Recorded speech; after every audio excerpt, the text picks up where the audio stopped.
I gave my wife everything I had for 10 years, but even the child wasn't mine. In the end, she even framed me and sent me to prison. I died in utter despair. Luckily, fate gave me another chance and sent me back to my wedding day. A few three-wheeled cabs were parked in the alley. The Santana was decked out for the wedding as firecrackers popped outside. Suddenly, the back door slammed shut. These crappy tricycles are a joke. Before she gets in the car, we need another $666 for good luck. A woman in her early 40s pushed to the front and blocked the door. Why are you asking for more money? And isn't there already a Santana? Someone from the groom's side complained. Pay up now or you're not taking my daughter anywhere. The woman refused to budge and the mood instantly froze.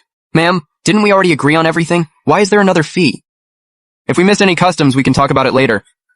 Let the newlyweds leave first. It's getting late and everyone's waiting. My uncle tried to negotiate with a forced smile. When he saw me standing there in a daze, his heart sank. From start to finish, the bride's family had walked all over me. No way, no money, no daughter. The woman dragged over a chair and sat by the door. She wanted that money no matter what. Ma'am, how about this? My uncle bent down and whispered in her ear. Let us take her home first. We'll make up the money later. We didn't bring that much cash. The elders were already giving in to this ridiculous demand, but the woman just turned away and brushed dust off her clothes, refusing to answer. My uncle took a deep breath and looked at me. He was hoping I'd say something, but I looked weak and lifeless like I was about to give in. If this keeps up, how are they supposed to live together after the wedding? My uncle gritted his teeth and decided to gather the money. It was almost 11. Any more delay would ruin the lucky hour. The groom's relatives talked anxiously. Everyone chipped in 30 here, 50 there. It was humiliating. The bride's relatives looked smug, sneering at us. That woman looked down her nose at everyone, annoyed that we weren't paying fast enough. The bride, Tao Qingqing, hadn't said a word. She just looked down with a pout, acting like she was the victim. Hurry up and withdraw it from the bank. My uncle took the passbook, wiped his sweat, and told someone to go. Don't go! I shouted. I snatched the passbook away and every eye turned to me.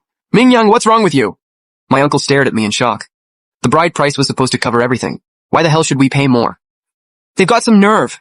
I exploded with rage. All my anger burst out at once. I shoved the passbook into my pocket, a vicious look flashing across my face. All I felt for Tao Qingqing and her family was hatred. This scene was the start of a nightmare that would torture me for decades. It also kept my parents beneath her family forever. My vision cleared, and the ringing in my ears faded. Memories from my past life flooded in. I knew I'd been reborn. Li Mingyang, what kind of attitude is that? Say it again if you dare. The woman shot to her feet and glared at us viciously. The tension was ready to snap.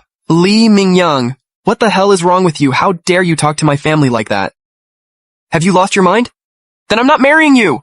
Tao Qingqing finally spoke and threw her bouquet onto the bed. I stared at her. That pretty face disgusted me beyond words. Even more than being forced to eat crap. All the resentment and rage I'd buried finally erupted. Say it again if you dare! Huh, are you all deaf? Fine, I'll say it again. I gave you people too much respect. You want another $666 before she gets in the car? Who the hell do you think you are? I pointed right at her face and cursed, spit flying everywhere. My furious voice rang in everyone's ears. A rush of satisfaction I'd never felt before surged through every pore. God damn it, still asking for 6666? You really think I'm some sucker? Yuzhen's face turned bright red, her twisted glare looking murderous. She'd bullied people her whole life.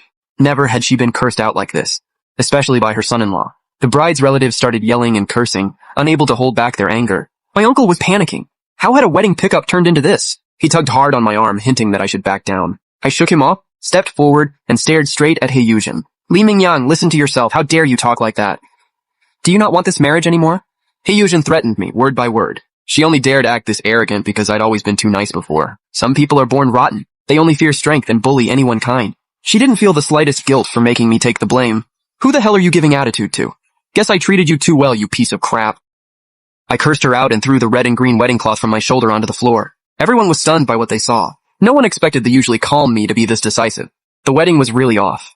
Even Yuzhen froze in place. We're leaving. I glanced at my side of the family and strode toward the door. Li Mingyang, are you insane? Tao Qingqing quickly grabbed my arm. She panicked. She had to go through with this wedding.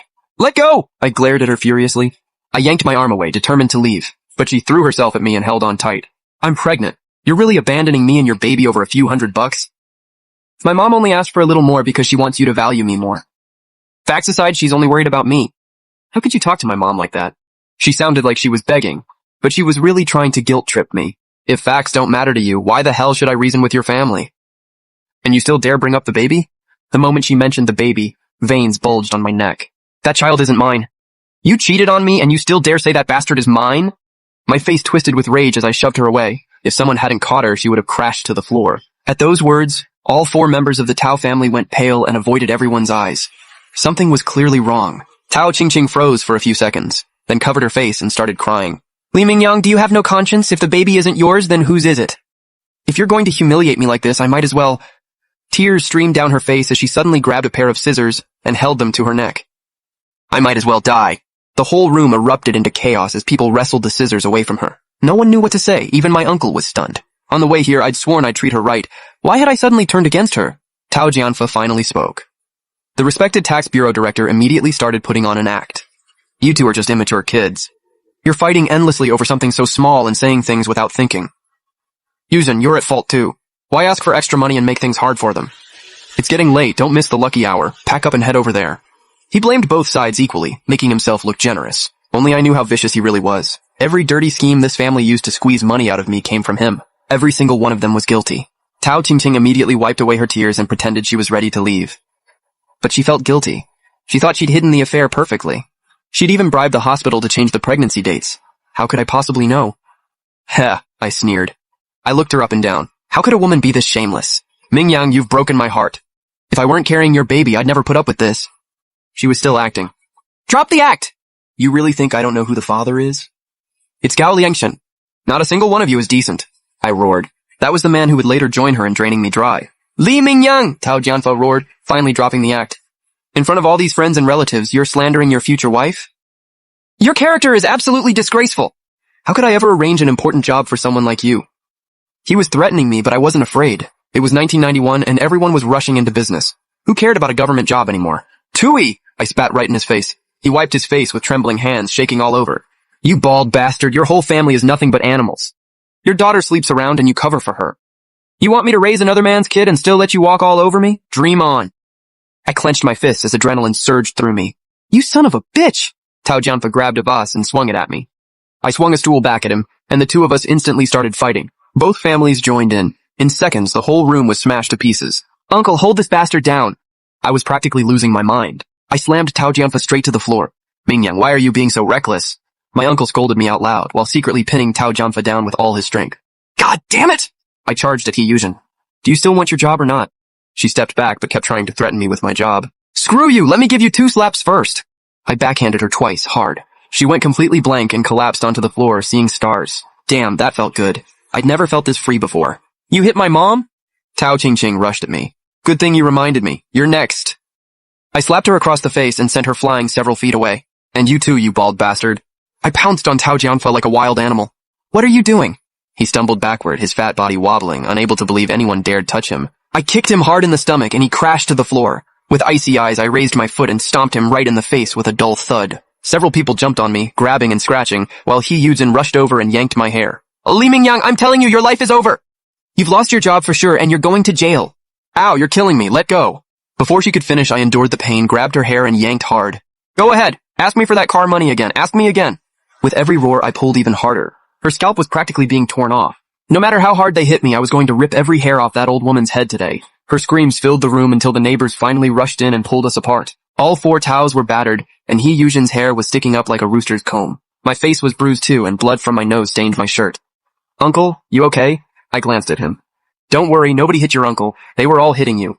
He whispered it to me, his collar not even messed up. Oh my goodness, it was supposed to be a wedding. How did it turn into this?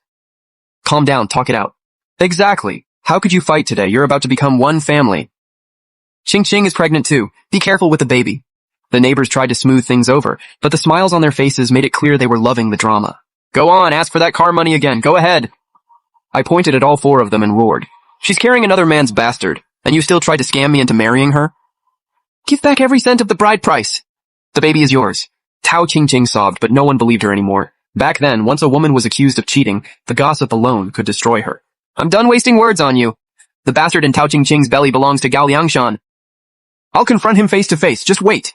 With that, I turned and left. My uncle said nothing and led our people out after me. The relatives and neighbors slowly dispersed, all wondering who the father really was, but none of them were going to say anything nice. The house fell silent as the Tao family sat in the wreckage. Looking at the shattered glass and broken furniture, it could only sigh.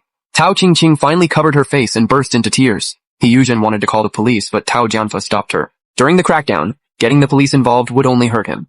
Jianfa, you have to get Li Mingyang fired. Look what he did to my hair, that bastard deserves to die. He always looked so obedient before. Who would have thought? Tao Jianfa remained silent. After a moment, he spoke in a low voice. Qingqing's pregnancy is Li Mingyang's. Stick to that story and say he abandoned his wife and child. You can't let Qingqing's reputation be ruined. Right. Her reputation matters most. He Yuzhen quickly agreed. We're going to Li Mingyang's house right now. We can't let him spread lies. No matter what, Qingqing has to marry into that family. Tao Jianfa stood up, and the family of 4 hurried out. Only shredded firecrackers and the glaring red wedding sign remained at the door, looking painfully ironic. Oh man, I don't even know how we're going to explain this to your mom. Mingyang, whose baby is Tao Qingqing actually carrying? Tian Chishan's worried voice pulled me from my thoughts. Uncle, that baby isn't mine. Otherwise, I never would have lost my temper like that. I patted his shoulder and smiled at the others, letting them know I was fine.